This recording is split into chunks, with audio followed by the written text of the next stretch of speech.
Joining me in the studio, Mike and Cindy Jensen. Cindy's part of the family here, a longtime employee of, before Town Square Media. Let's put it this way: the company's changed hands many times Yes, it has. over the years, and it doesn't take long. Usually, just every few years, there's another company coming in. Uh, Mike and Cindy are joining us this morning. They recently returned from a camping trip, and they were in the Salmon River area. And I'll preface this by saying tragedy struck, but it could have been a lot worse. We're 6 minutes after 9 o'clock, and it's 52 on News Radio 1310 KLIX and newsradio1310.com with Bill Colley. You brought the dog along too. Well, he plays a pretty big role in the whole story. He went with us and he lived through it, and he had a little scene in the hospital and added a little humor to our lives in our Actually, the story. last time I saw the dog, Mike, you had brought him by the office a couple of months ago, I think it was, and he was out of the lobby visiting with everyone. And so Memorial Day weekend, right? You went on this trip and just relax, few days away and in the backwoods. And I'm sure that it was one of those things you'd been looking forward to for a long time. Things went well for the first few days, right? I mean, it was just a perfect time away. Yeah, it was. It was perfect. We had spent a couple days just fishing, relaxing, enjoying this beautiful scenery, and in fact, we had just been out fishing, and we got back to camp, and Mike had been cutting some deadfall for the campfire, and I was fixing dinner, and he told me he didn't feel well, and I went out there and I said, what's wrong? And he was obviously in distress. He said, I just don't feel well. I have a little bit of pain in my chest.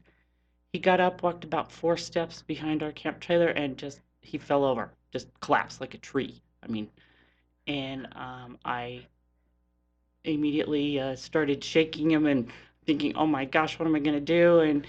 And he he kind of woke up a little bit, and he kept trying, coming and going in there and everything, and he um, woke up enough to talk to me a little bit, but he couldn't move. He was unable to move and stuff.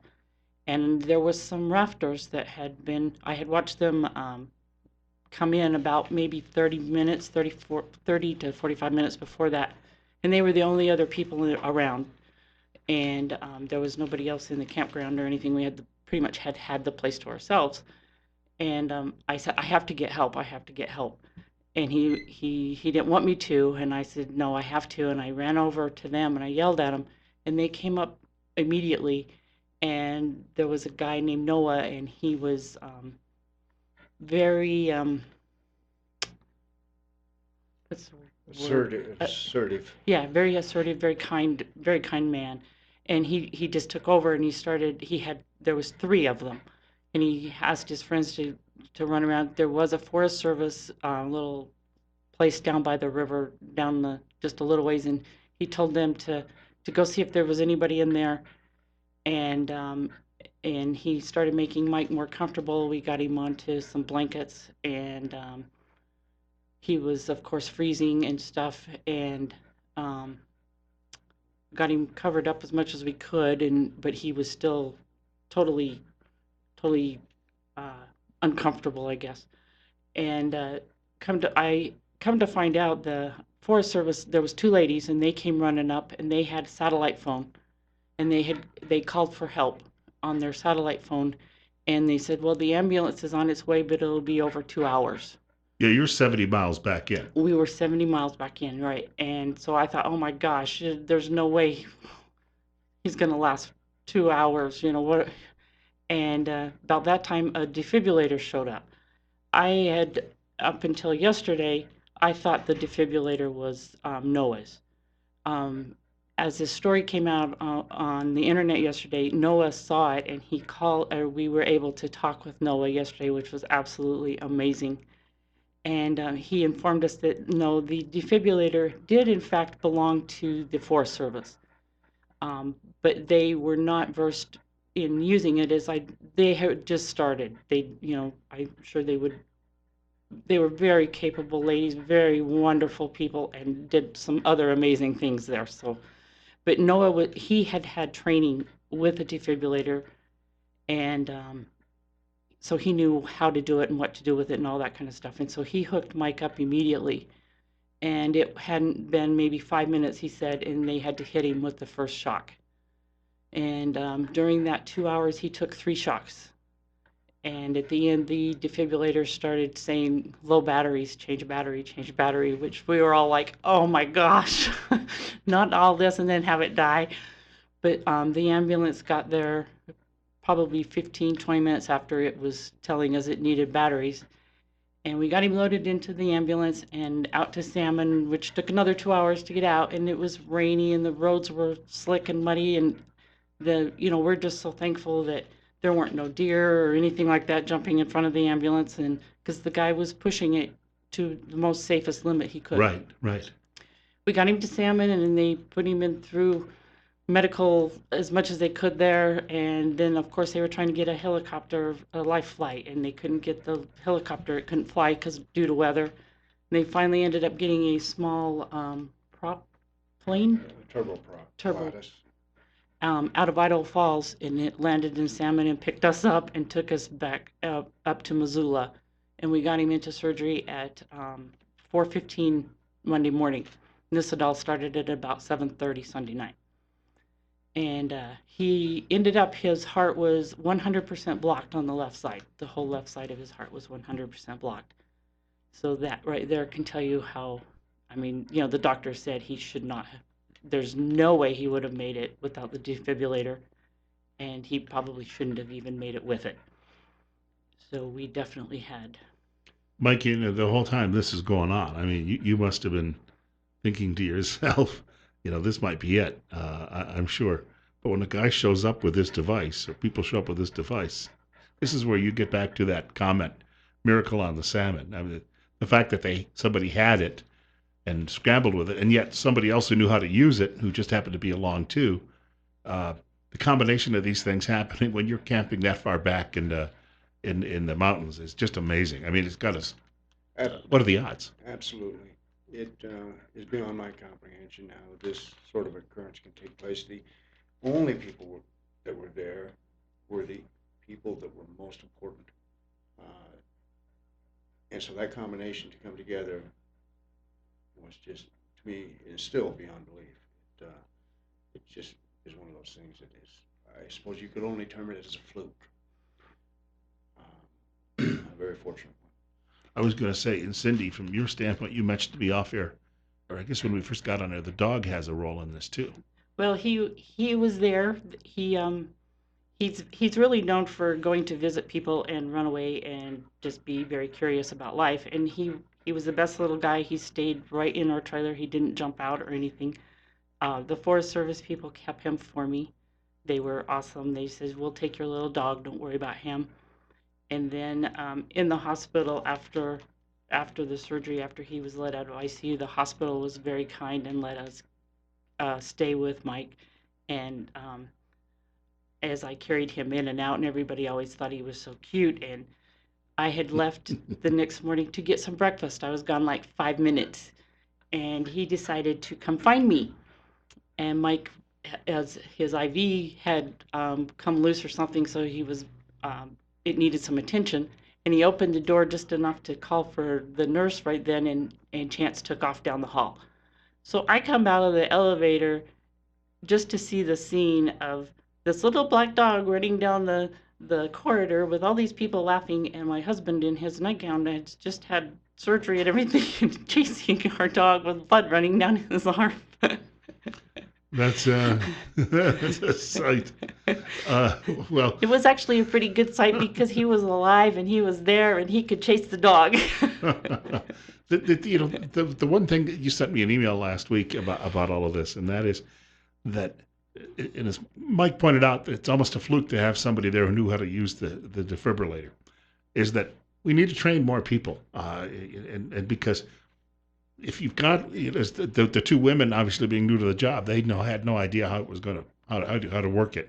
So if you had more people who could have some training in all of this, because this is going to happen to people when they're walking in the mall. This is going to happen to people when they're in the local city park. This is going to happen so many places.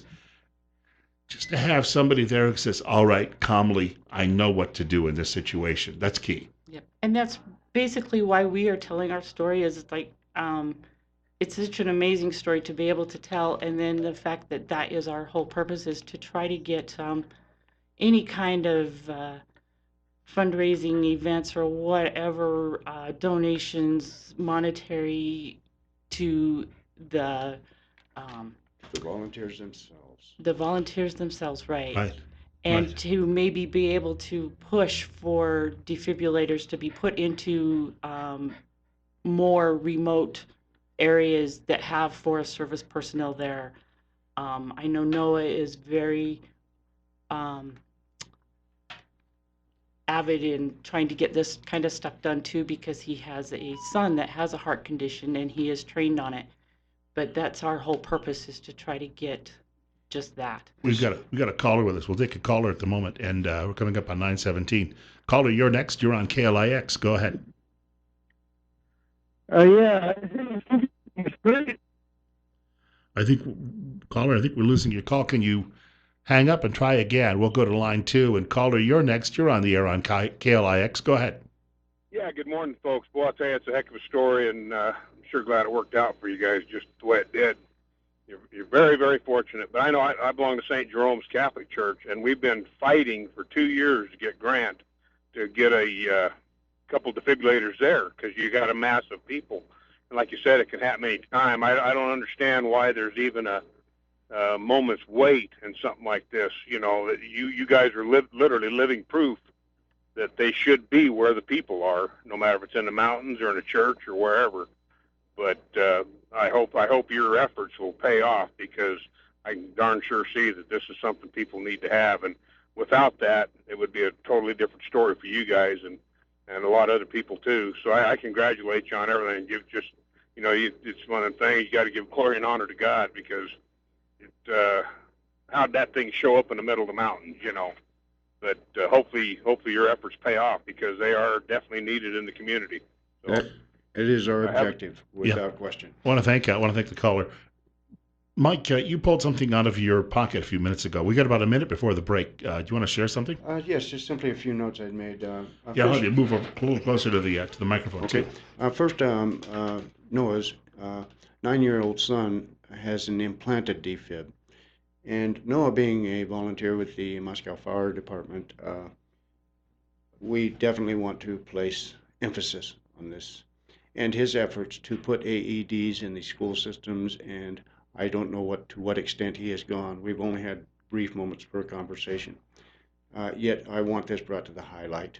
Right. Not only Noah and his situation and his efforts, but the volunteers themselves, I think in this scenario are of utmost importance. And the fact that they need the equipment out there. You know, as I say, I've just pulled some notes out, and one is. Well, hold on to that thought. We'll take a short break. I've got a scheduled break at 9:20. We'll get back to this conversation in just a minute. Mike and Cindy Jensen joining us in the studio this morning with their fascinating story, and more details on that coming up in just a few minutes. I'm trying to look through my trifocals here. I think we're still at 50. I got to do this because I know it's not 56 yet. So it's 50. You're dealing with a blind host here. So we've got more on the way. 20 minutes after 9 o'clock on News Radio 1310 KLIX with Bill Cully. Mike and Cindy Jensen joining us in the studio this morning on News Radio 1310 KLIX and newsradio1310.com. It's coming up on 9:22. Bill Cully on Magic Valley this morning and holding steady at 50. And we went to a break just as Mike mentioned he had some notes here that he's jotted down. And he also told me during the break that Noah, who's the real hero of this situation, because as you pointed out, he was very assertive with everything that was going on. He has suggested, what was it that he'd like to see? He made a quote, which was, we kind of agreed on this. I said we wanted to snow AEDs, and he said we wanted to rain AEDs. And not only do I want emphasized, I think a little closer. Perhaps some sort of personal award to these volunteers, but also attention brought to his efforts for this purpose, and also thought for his son.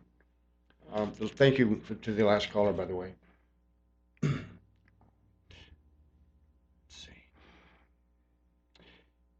You know, Bill, we want to keep this rather brief, I think, succinct, I should say. Sure. Uh, we want to thank Town Square for everything, and we want to say donate. You could be next. And I'd like those few words just to kind of sink into the public there. Um, we want to extend overall thanks to everyone, from the volunteers, Forest Service. Part of my family, my brother and his wife were of assistance in this whole scenario. The Rangers, the manager of the Stagecoach Inn, the publisher of the Salmon paper, the arduous experience that Cindy went through. I can't imagine what it must have been like for her. And she has held up wonderfully throughout this whole thing. We got to point out the two of you have been married about 6 months now. Yeah. Just under. Yeah, so still considered newlyweds. Yes, I suppose so. Yeah. He just thinks it feels longer. Seems like only yesterday. Yeah. I don't know what else I could really add to this story, Bill. I think a lot of it speaks for itself in what has been written by Andy. Well, can I bring this up because your reference to the miracle, you have to have a whole new perspective on life following all of this. I think it takes time for it to sink in and for the kind of transformation to take place in the way you look at things, but certainly a profound effect on the appreciation for day to day rather than taking each day for granted as one tends to do. And you had a clean bill of health going into this. You had there were no serious issues that you had in life. So this was a complete surprise in that sense. Correct. And it shows that it can happen to anybody. You see people who are. There was a commercial out a few years ago about cholesterol, high cholesterol. Mm-hmm. You see the two men walking around a swimming pool, and the one of them looks to be in the tip-top health, but it mentions that that he's not because of the cholesterol issues he doesn't know he has. So a lot of us are walking around, and we're unaware that it can just kind of strike out of the blue anytime in some of these situations. Yeah, it certainly can, and that's why I just advocates completely to have AEDs in schools, churches, campgrounds, wherever people are, and that they can save your life, and you might be next. You just don't know.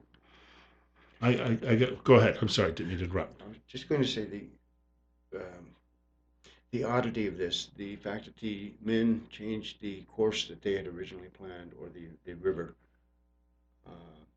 placed them there.